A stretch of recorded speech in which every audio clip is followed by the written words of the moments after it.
Hey everyone, and welcome back for another deep dive. Today we are going global. We're diving into the latest social media trends in India, South Africa, the UK, and of course the USA. We've got a whole bunch of articles here, and the mission is to find the most interesting insights, like how much time people spend on TikTok in the UK. And we found this totally unique music genre that's huge in South Africa. Plus, we'll look at how all this reflects global shifts in how we consume content.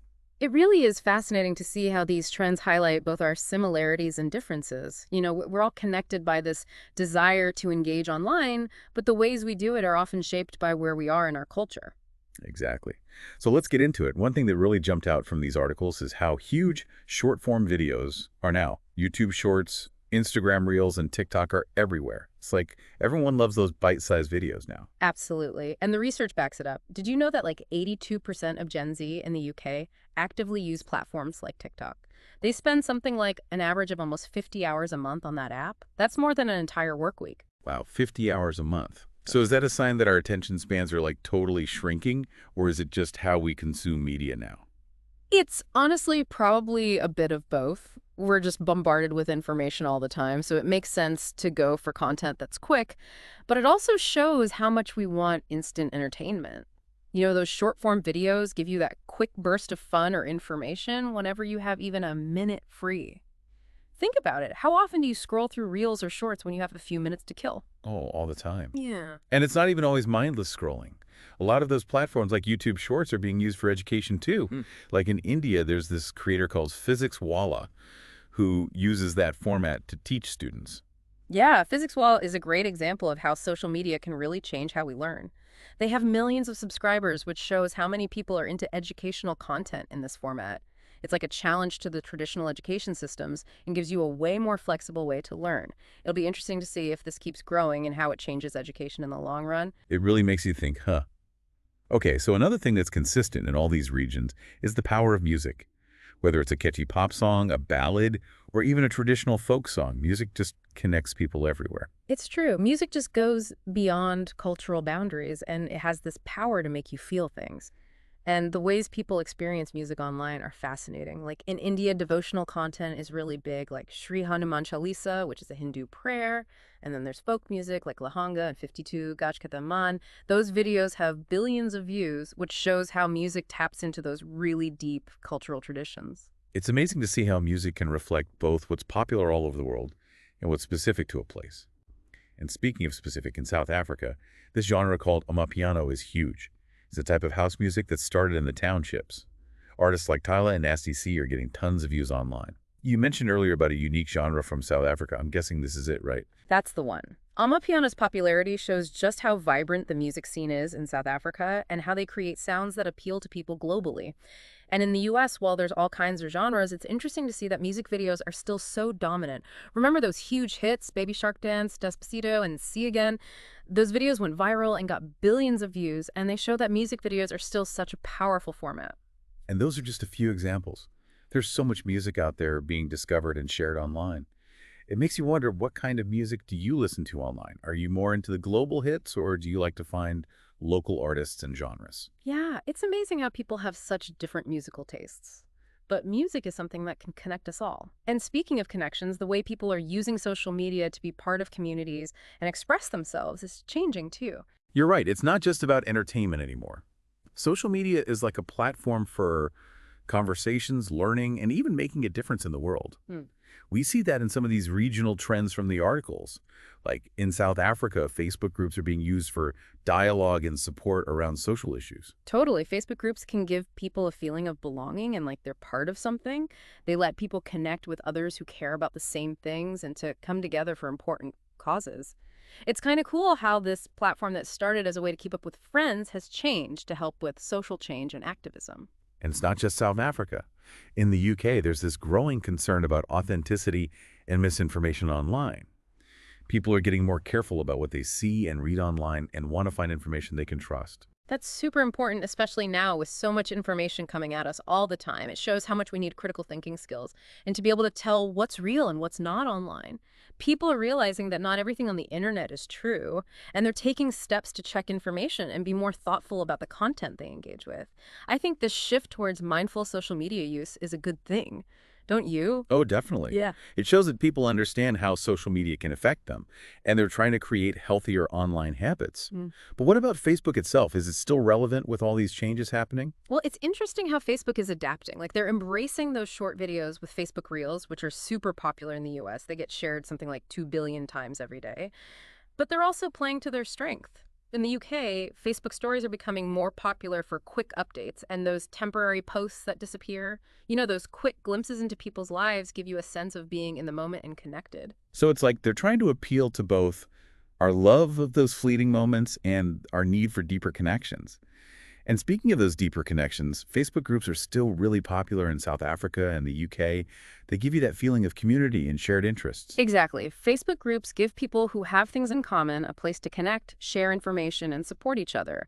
It's like a reminder that even with short videos and disappearing content, people still want those meaningful connections and to feel like they belong. Now, while Facebook is trying to keep up with everything, there's another platform that's becoming super popular, especially in South Africa and the UK, podcasts. Why do you think that is? Podcasts are really cool because they mix information and that personal feeling.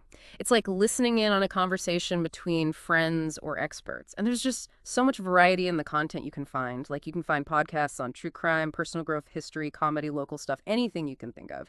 This rise of podcasts shows how much we want those in-depth conversations and authentic storytelling. And it's more than just the content, isn't it? The format itself feels really personal in a way that's hard to find on other platforms. That's it. Podcasts let you connect with the hosts and their guests in a more personal way. You hear their voices, their inflections, when they laugh, and it just creates this feeling of closeness and authenticity that people really like. And in the UK, we're seeing this interesting trend where people are using YouTube for their podcasts. What do you think about that, and what does it say about where podcasts are going? I think it's a smart move. YouTube has a huge audience and ways to make money from your content, but it also Hmm. shows that people like having video along with the audio. They want to see the hosts, their faces, and how they interact. It adds another layer to the experience and makes it more engaging. It's almost like a mix of a podcast and a video. And to make it even more interactive, some podcasts are doing live Q&A sessions and polls, right? Exactly. Those interactive parts keep people involved and make them feel like they're actually part of the conversation. It's a way to build community and make those connections with the audience stronger. Wow. It's amazing how podcasts are changing and finding new ways to connect with listeners. Yeah. So we've talked about a lot today, from those short videos being everywhere and music still being huge, to how Facebook is adapting and podcasts becoming more popular. We have. It's clear that social media is always changing based on technology, what people want, and that need for connection and engagement. And with all that changing, it makes you wonder, what will social media be like in the future? And how will these trends change your experience online?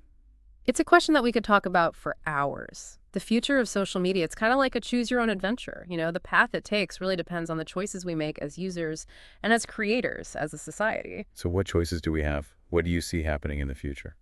Well, based on what we've been talking about, I think one big change will be this hyper-personalization thing.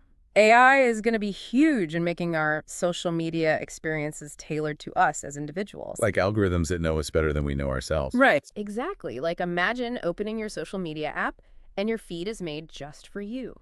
Content that you're interested in, stuff that matches your mood, even things that fit the time of day. That sounds pretty amazing. But doesn't that also bring up concerns about privacy and our data? How much are we willing to give up for a personalized experience? That's such an important point. We need to talk openly and honestly about the ethical side of AI and data privacy when it comes to social media. We need to make sure these technologies are used responsibly and that people know what's going on. And users need to be in control of their own data. It's a tricky balance for sure. Another thing we've been seeing is how the lines between the real world and the digital world are getting blurry. How do you see that playing out in the future of social media? This is where things get really interesting. We're already starting to see the metaverse, with the virtual events and augmented reality, but I think we're just scratching the surface. So like imagine going to a virtual concert with your friends from all over the world, or trying on clothes virtually before you buy them. It's like science fiction is becoming real. Exactly. And as technology gets better, we can expect even more immersive and interactive experiences. Social media could become a way to enter totally new worlds and possibilities. And while we're exploring these new digital spaces, there's also this growing need for authenticity and realness. in what we see online. Absolutely. People want genuine connections and unfiltered experiences. They're tired of that perfect, curated, and staged stuff that we see so much of on social media. So it's like a move away from showing only the best parts of life and being more real, showing the good and the bad. That's it. And this ties into that idea of mindful social media use. People are starting to realize that scrolling all the time can be bad for them. And they're looking for ways to use these platforms in a more balanced and intentional way. It's about being present, being more selective, and Yeah. thinking about what we're consuming and how much time we spend online. Exactly. So, with all these trends shaping the future of social media, the big question is, what do you want it to be in your life? It's a really powerful question. We should all be asking ourselves that. We have the power to choose how we use these platforms, what we watch and read, and how we connect with others. And that brings us back to what social media is really about: connecting, sharing, and building community. So as we wrap up our deep dive into the world of social media trends, let's leave you with one final thought. The future of social media is up to us. Let's use it in a good way. Let's be creative with it, and let's use it to create a more connected and kind world.